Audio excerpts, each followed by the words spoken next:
Welcome to Strength in the Numbers. My name is Andrew Codd, accountant, author, and commercial finance entrepreneur, and it's my job each week to bring you leaders in finance and business and deconstruct with them their real stories, insights, and hard-won lessons into practical advice on the key strengths and qualities you need to remain relevant in accounting and finance today, as well as the steps you can begin to take to elevate the impact you make to have a fun, successful, and rewarding career in accounting and finance. Now let's go over to the show. Hi everyone and welcome to this week's Strength in the Numbers. Now this week a rather special episode because I have the tables turned on me. I was interviewed recently by a friend of the show, Talita Ferreira, as part of the Global Leadership Hypothesis series that she's put together. It's a series, a catalogue actually, of video interviews with leaders across many different industries who help deconstruct what being a great leader globally is all about. And actually on this interview, Talita and myself, we deconstruct the definition of a great leader. We go into how we can start to unlock our potential in accounting and finance and perhaps what's holding some of us back from doing that. And also we get into some common misconceptions, particularly about me. And we also share some great stories, anecdotes and experiences from our careers along the way. So look, if you do enjoy this episode, please check out our timestamp show notes, key quotes, resources and ways to connect with myself and Talita at SITNshow.com. And as always, really appreciate you tuning in today and investing your time with the show. So that's enough for me for now. So without further ado, over to the show.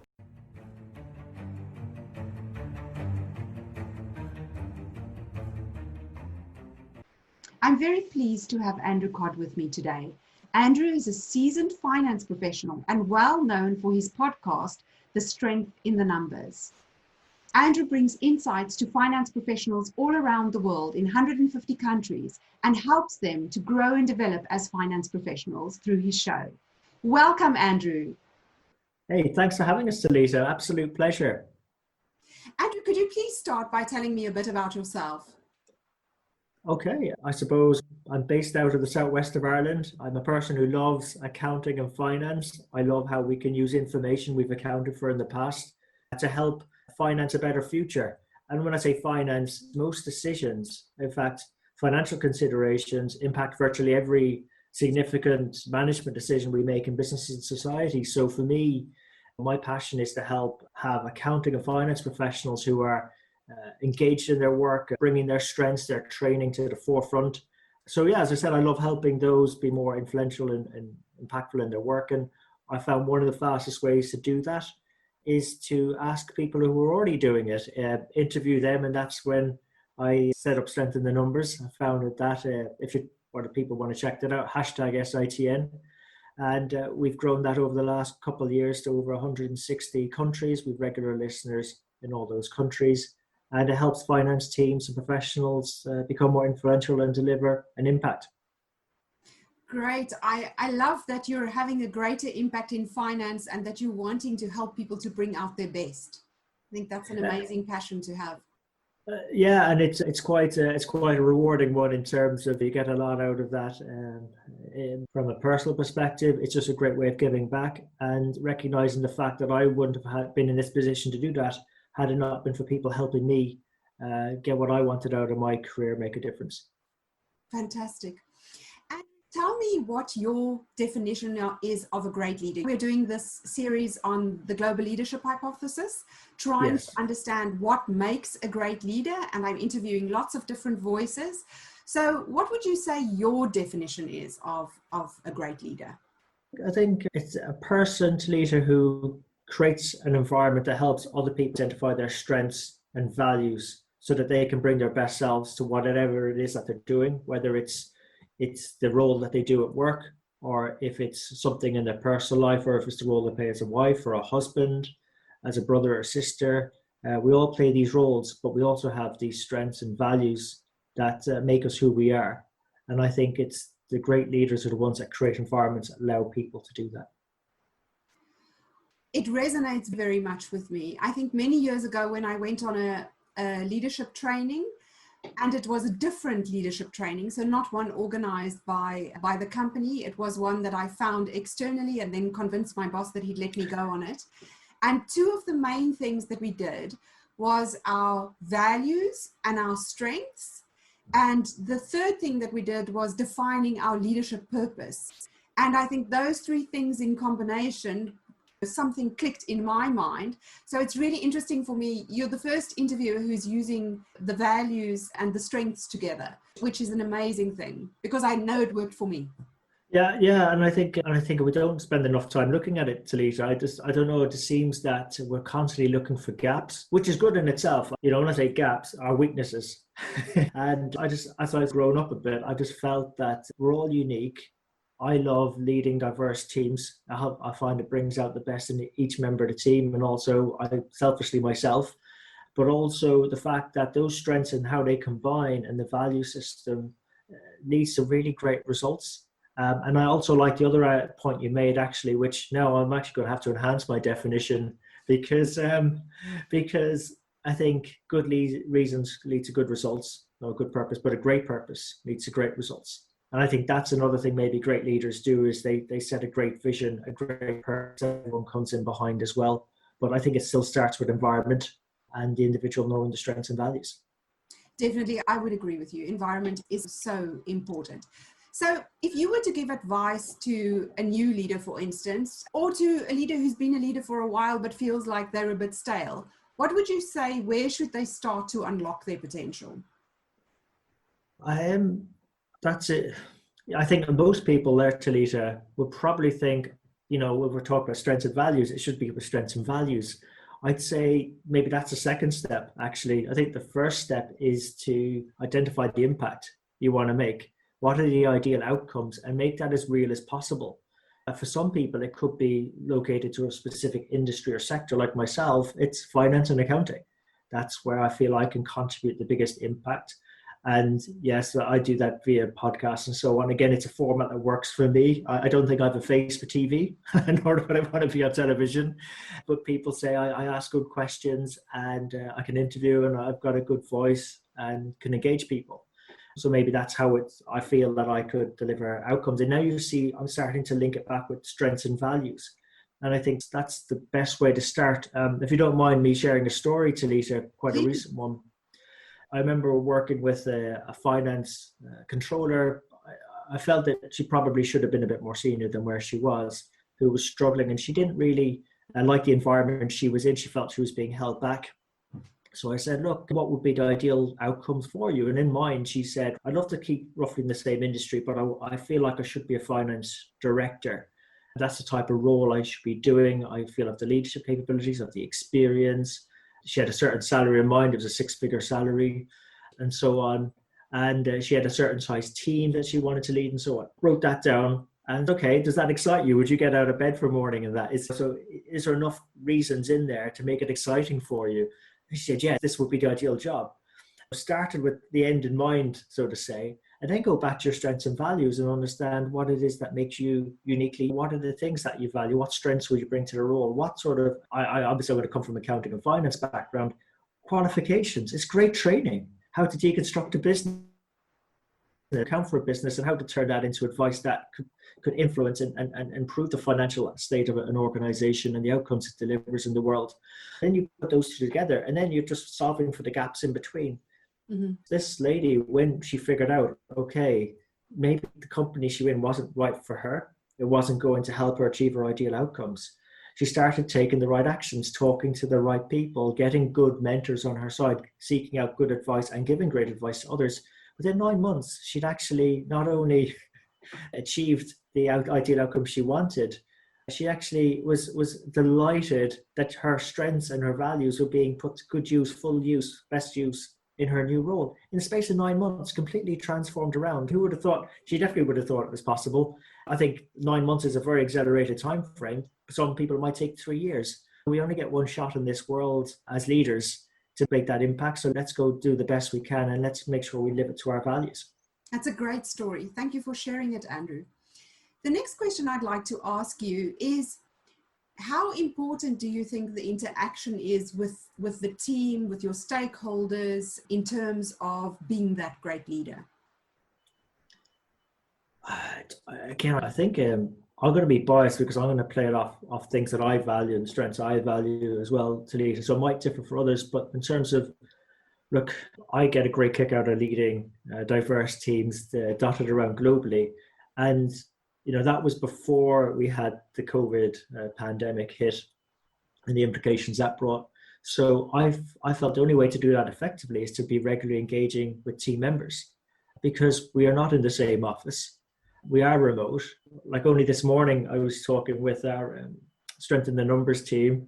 Can't get a global popular podcast out on my own.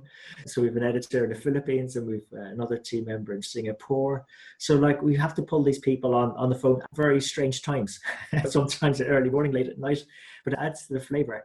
But the thing is, okay, it's one thing to connect with the team, but again, it's those similar conversations. It's okay, what ideal outcomes are you looking for this week or at the moment? We already know each other's strengths because we've defined them. So how are you working towards where can help as a leader create an environment for you to get there? And it doesn't necessarily mean that I have to do something. It's just really asking questions to help other people to figure out what actions they do. And maybe there is an action for me to put them in contact with someone I know who can help, or get them on to a call with someone else to help them out. I'm more of a facilitator as a leader, I feel, in terms of those conversations, and someone who's actually having to go and really do the work. And then you mentioned stakeholders, Talita, as well. Particularly, again, I come from the perspective of finance. We're there to serve the business. We are a support service, and we can make a really big impact. As I said earlier, financial considerations are quite key when it comes to the most major decisions that need to be made by management. And therefore, our stakeholders have objectives that they want to meet. And one great way of adding value to get recognition and to build followers is to identify what I call these value gaps between what it is that stakeholders want versus what they have. And again, it's a bit like the individuals that we might have in our teams. They have an ideal career outcome that excites them, that they want, versus what they currently have. And really, it is about closing those gaps, these value gaps. And you close these have-want value gaps, you will find that people will come in behind you and probably want to be associated with you. Fantastic. I think you're bringing up so many important things there. I love the idea of questions. I love the ideas of asking the right questions. What are the gaps? And then filling the gaps, or asking your people, you were saying, what do you need in the moment? How can I help you? I think so often in business, we don't ask the right questions. And especially finance professionals, especially if you're in CFO roles, I was there for many years, you very often jump to doing, but you don't wait to say, have I actually asked the right question here? And so yeah. I feel that you're bringing up something really important that triggered that in my mind. The questioning is really important. Oh, wait, and Talita, like I've got to try and hold myself back from asking questions, because that's my natural role as an interviewer myself. But how did you arrive at that point, of realizing that was a difference? Because I completely agree with you. So I was very lucky in my career. I had 3 instances where I was coached. And the first, the second and third were really phenomenal. She was a very phenomenal coach.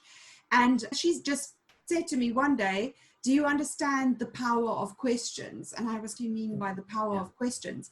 And I was so focused on the result. I can't even remember what we were discussing, but I do remember that I was extremely focused on the outcome and the result. And she was, but have you asked the right question? And it's almost like one of those moments where someone slaps you. Of course, she didn't slap me, but it was almost like a moment of waking up. Did I really? But almost I've done something wrong here. I've missed a trick. It was the amazing realization that she's taught me something profound that I just didn't get until today. So I didn't answer her. I said, I was so surprised. I said, I really need to think about this, because until that moment in my career, I hadn't really thought about how powerful the questions can be. And I think it's a particularly difficult affliction for those in finance, or even actually any support services in finance. We grew up out of accounting. So CFOs, if they look at their early days, if they've come up through the traditional route, they were used to looking back on information and answering questions. So the questions were put to them, and they were answering the questions because they were expected to know why something happened, what happened. And therefore, they're never really taught to ask questions themselves of other people. And I think having observed and again interviewed hundreds of leaders on the Strength in the Numbers show now, I think that is the key thing that defines people who go on to be successful at leadership positions and make that transition There's the other ones, rather than answering the questions and feeling like that they need to have all the answers all the time, they've got great comfort and confidence to ask great questions of their team and those around them, stakeholders and team members. And I think that's how you get the best out of people. Fantastic. Andrew, what would you say holds people back from reaching their full potential as a leader? If you just look over your career, are there things that stand out for you? I suppose in terms of me personally, I would have preferred, looking back on it, I'd asked for help sooner. Again, I think it's that affliction that you're expected to know everything and have all the answers. And like, yes, I came across an African proverb, and I paraphrase it, like, alone you can go fast, but together we can go far. And I think when that penny dropped for me, I actually found myself enjoying my work a lot more, feeling like I was making a meaningful difference because it was with other people, moving up like the old Maslow's hierarchy like we have here in the West. and then that I was sort of more the actualization, that sort of community actualization phase, and moving through that. So again, I think that's the importance, is realizing that you'll only make so much of an impact on your own, but when you do it with other people, you can go really far together. I think that was the biggest thing for me to overcome. And it's just getting comfortable asking for help. I'm still not great at it. Actually, one of the great things about the podcast, Talita, is I'm asking for help on behalf of other people, the audience. And I find that's a really easy way for me to do that, is looking for a third party. And of course, I do benefit myself. I get these great insights. I get to ask the questions I want to ask. But it's easier for me to ask help on behalf of other people. And I think that's quite easy to do as a leader. Because if I need to connect with a team member or someone I'm working with, someone else, it's on behalf of them. So it's really easy to ask for help when it's for someone else. Yes. Asking for help, that's a difficult one. I found as an entrepreneur, I have to do that more than I ever had to do that in corporate life. And it's humbling. It's humbling having to ask other people, could you please help me? But I must say, you're one of the people who introduced me to lots of other finance professionals. So I'm very grateful for that. People with huge followings like Anders, Brad, Lance. And I must say, I found it easier to ask them for help in getting the word out about the work that I'm doing. And yes, that's somehow when people are almost like trying to achieve a similar thing, it feels like it's easier to ask them for help. Don't know, has that been? That's a really great point. Yeah, that's great. And I think that's an important thing as well. Whatever leadership role you're in or aspiring to be in, just put it out there, because you will then, I know it sounds a bit fuzzy or wuzzy, but like, you'll attract others who are on a similar mission, and you will help each other.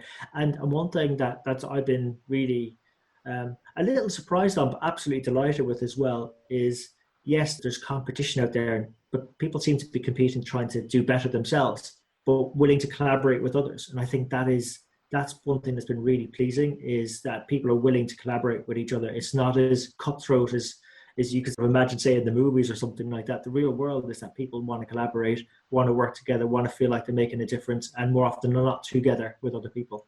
Yeah, I agree, totally. Andrew, would you like to share a story of leadership with us? Either a very positive story or an epic fail, whichever ones resonate with you? Yeah, I'll probably say it's probably easier to talk about failures for me. I got a good few to pick from, and they're completely on me. But I remember when I was probably about a third way into my leadership experience, I thought I was doing quite well, because I had a good track record of developing high performance teams, but I suppose I hadn't really been tested. And then I'd recently got offered a job, and one of the people that also went for that job at that leadership role as a finance director, they didn't get it. And this person had been built up that they would get the job. They'd been convinced by the previous line manager it was a slam dunk. I suppose they hadn't counted on me coming out of nowhere and getting the role. And for whatever reason, we just had a personality clash. And I was on the impression that I could always turn people around to my way of thinking. I'm not saying it was my way or the highway, but like, I felt that I could always get people to come around. I did, before I became an accountant, I did actually start in sales. And again, I worked off my basic principles that you try and understand what it is people want, and versus what they have, and you try and help them close the gap. But there doesn't seem anything I could do. And then what brought it to a head was accusations were made about things that I'd said, which were just completely false. And I was sucked into this email battle in front of senior executives, which on hindsight was not the right way to engage in this. I didn't demonstrate my full potential, and I didn't come across as a leader. I felt, looking back on it, in the moment, all I felt was that someone was questioning my integrity, and I was going to defend that. And I felt really, I had to say, I was really stressed. I never felt out of my depth as I was there. Even whatever's happened since, I felt like an absolute failure myself. Not only like I'd failed myself, my team, I'd failed this other person as well, who absolutely wanted to do something like that. And then I was able to regain my composure. I chose not to engage, did things following protocol as well.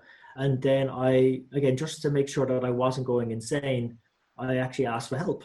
Another leader say, look, would you mind having this person work with you and you letting me know what it is that you think? Do you think that they have potential? Do you think I'm crazy here or whatever, what's going on? And I was lucky to have that support network around me. So this other person agreed to take them onto their team. Okay, I wasn't able to replace this other person. The distraction in itself was able to free up time. But anyway, long story short on that one, it turned out that it wasn't just me. This person was a bad egg or had some sort of mental breakdown and needed better support that I wasn't capable of providing. So this person needed help, and they had to go to rehab and pick up their career and whatever. So what I'm saying is that sometimes we can go with the wrong assumptions, and that forces us maybe not to be our best selves. But what I would say is I've had scenarios since where people have questioned my integrity and so on. I just haven't got dragged in. And sometimes the best way to deal with that is not to fuel the flames on it and just choose to disengage and trust that there's enough people out there that know who you are, because you've been bringing your strengths, your values to the forefront every day. And that will outlast any malicious accusations that people make against you. I know reputation's key nowadays, Talita, and it's very hard to bite your lip, but be the better person. You know who you are. It doesn't, to some degree, people can say what they like about you, but as long as you know who you are, and you've got good support network around you, you'll be fine. And that was a failure I wasn't able to turn around, success, but it's allowed me to learn from it and in future not make the same mistake again. I think that's an excellent learning, and there's some of that in my career as well.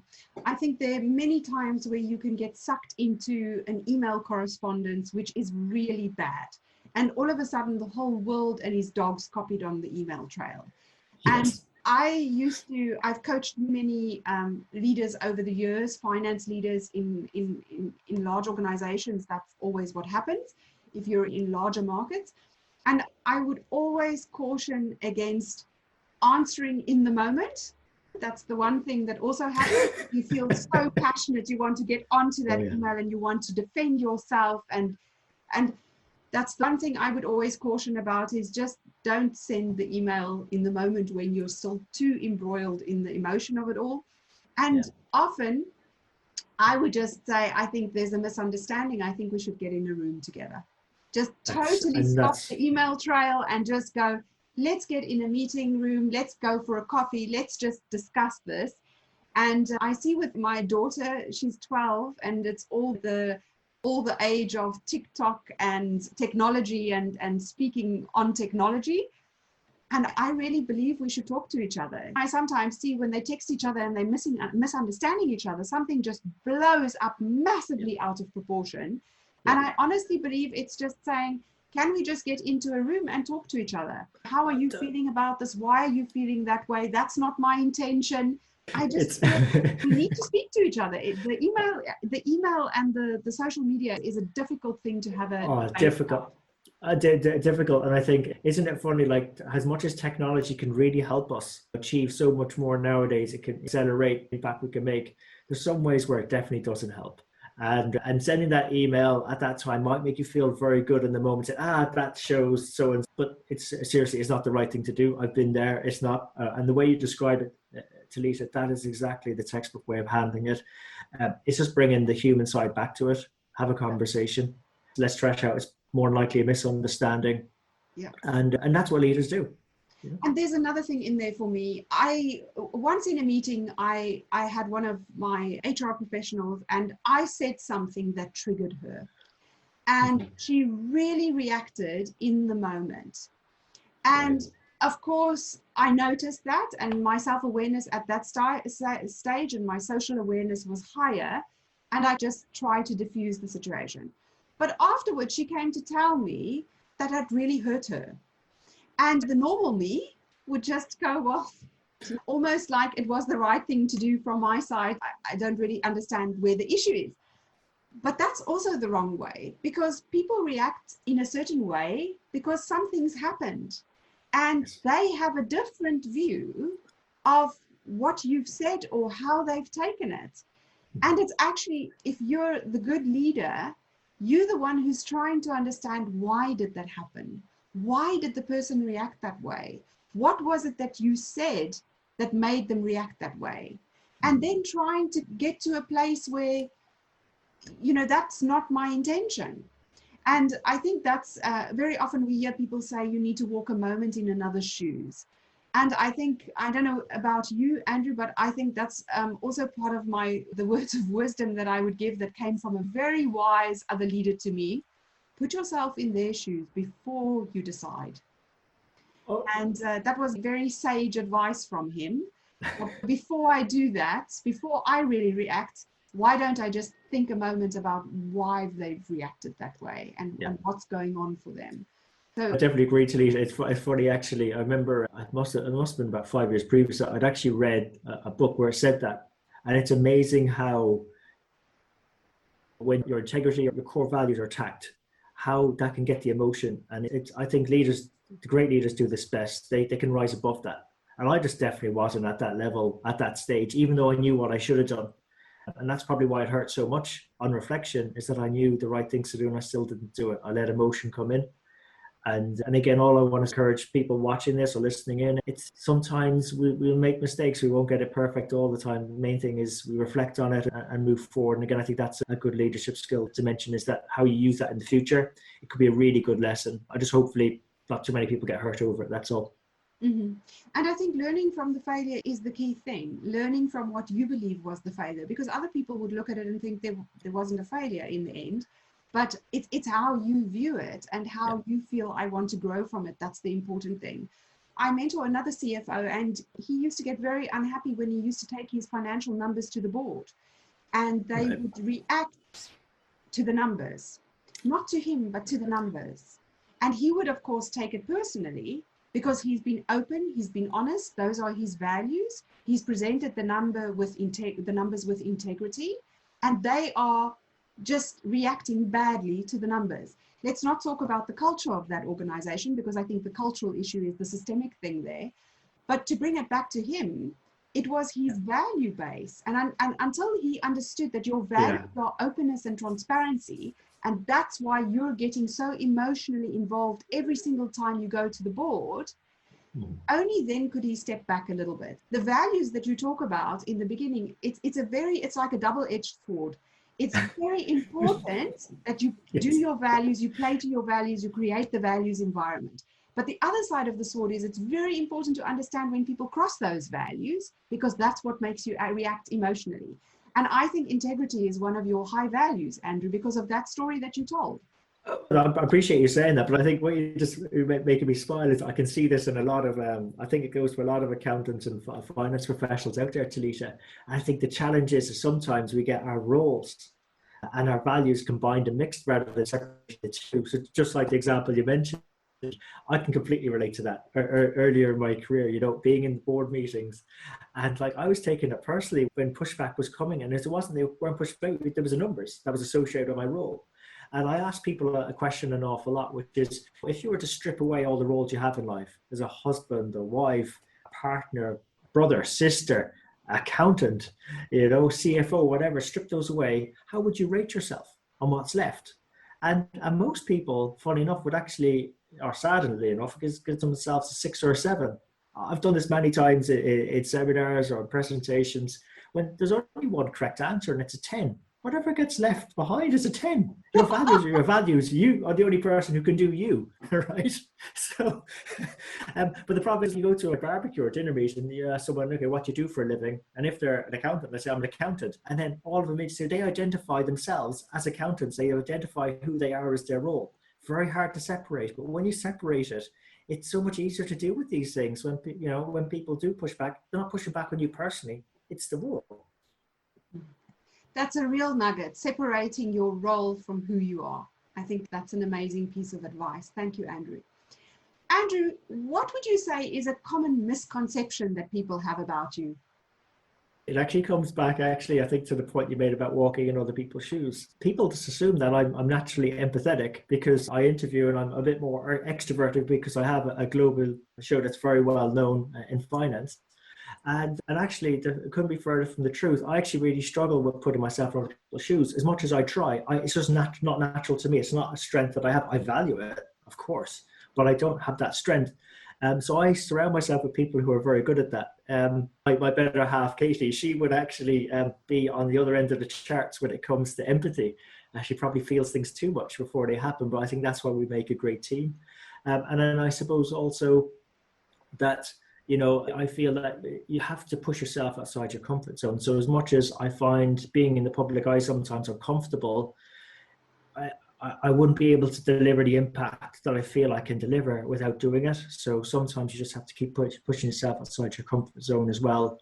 But I'm not naturally someone who seeks publicity. I'm quite a private person. Even the house we bought about a year and a half ago, we had to buy land around it just so that we could keep our privacy as well. So that's something that's quite key to me. So I do what I have to do in public because I feel that's the best way I can contribute to the community. But behind that, I'm a very private person, and empathy is something that I'm often assumed that I have, but I really need help with it. And that's why I surround myself with great people who can help me. Mm-hmm. Fantastic. I think surrounding yourself with great people is another top tip where we're very similar. I would always hire the best people that I could because they can only help you to achieve what it is you want to achieve. Some people are afraid to hire people who might have better skills than them or might be performing better because they feel threatened. I think that is the way to achieve more, to do more, to be able to add more value, have bigger impact. Would you say yeah, completely. I think it's the ultimate way of pushing yourself outside your comfort zone. And again, I think this is where it's very important to disconnect your values from your role. Because again, a lot of us define ourselves by our roles in organizations. So when we bring in team members, I'm very aware of some leaders who are frightened about those team members displacing them, taking their job. When actually that should be the natural progression of things, because you wouldn't want to think that the whole point of organizations is sustained profitable growth, making a valued contribution to society. So of course, in theory, it's got to grow. So where are people in your team going to grow? If you're still going to be there, if you're not growing, if you're not developing. But remember, people in those teams, yes, they're playing various roles, but they have values and strengths to offer. And if they're growing and improving and they're being brought forward, then they're going to need to grow somewhere into. So why not make use of the inevitable and create a vacuum for them to grow into? And that only happens if you accept yourself that you are going to have to grow up or out or redefine yourself in some sort of way that makes room for them so that you can move on to another level that's going to make the best use of your strengths and values. And that's something that I instill in my team. And I think I'm in the current position that I am now is I expect my team members to force me out and it encourages me to look into other opportunities where I can continue to add value. But it also gives me a great sense of satisfaction seeing them that they're growing. In 6 months' time, I fully expect them to either doing my role or more elements of my role. And that gives me the space to go and grow as a leader myself. Yeah, that's amazing. Having people grow you out of your job. I think that's amazing. That's an amazing way to look at it. Enjoyed the time we spent together, Talita. But what, interesting enough, there was a question that I found it quite difficult to answer that you were maybe thinking of asking, and I found that maybe I'll ask you that question actually. Is what question would you like people to ask you more but never do? I suppose the question that I would have in my mind most at the moment that no one really asks me is how challenging, probably on a scale from 1 to 10, was leaving corporate life. And I would say 12. So that would be, no one ever asks you that. Everyone just assumes when they look at your LinkedIn profile or what you've been doing that you're absolutely fine. And I am absolutely fine. But I would say it's one of the toughest journeys that I've ever had and the biggest growth opportunity for me personally. I would never change it. So I would choose the hardness again. But it's such an amazing journey, and having your own business and then having COVID and all your face-to-face training gets cancelled. That's challenges that you just don't foresee. And of course, we don't all have a plan C. I now wouldn't just advocate to have a plan B, I would advocate to have a plan C. Yesterday, I listened to a talk with a lady, Sonia Piontek, who just created Ultra Creativity. She launched an ebook and created it, wrote it, launched it, and had a bestseller on Amazon within 1 week. So she absolutely defied logic.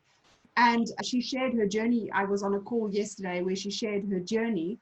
And she also says, I had a plan A and a plan B. Everyone always says plan A, plan B. She had plan A and plan B. And of course, same thing for her plan A and plan B in her business went pear-shaped. So I would now say you need a plan C. Great answer. Thanks, Talita. I found I was thinking like that's a really difficult question to answer. And for me, it was more around, I was hoping that people would just tell me what it is that they wanted, be a bit clear about knowing what they wanted. I'll also share a little bit with you the answers that I'm getting when I ask the question. They're either just off the cuff, funny answers like a glass of wine, or Chris Argent, I'd like tickets to the rugby. And then there are people who are saying, I wish I trusted my journey more. I wish people would ask me about my career. And her answer was, I wish people would ask me how I am. Sorry, that's one that I get quite often as well. How are you really? And not just how are you that we normally, but how are you really? What's going on for you? What is happening at a deeper level? Or something that'll help the real you to come to the forefront. That's quite. And then Andy Burrows, he's had his challenges with cancer many times. He says no one ever asks him, how do you stay so positive? Yeah, so a multitude of different answers for that. And you caught me on the spot with asking me about. I did. I know. I saw that. I saw you actually. I think, but it was. But I'm glad you did. I'm glad you did. It was an awesome answer. It really was. And I just think very courageous in terms of what you've done and you're doing. I think there was people watching and listening who would gain great encouragement from that. Amazing. Thank you so much, Andrew. Thank you for your time and for agreeing to come on the hypothesis. And thank you for the valuable contribution. You're welcome. My pleasure. Anytime, Talita. Thank you, Andrew.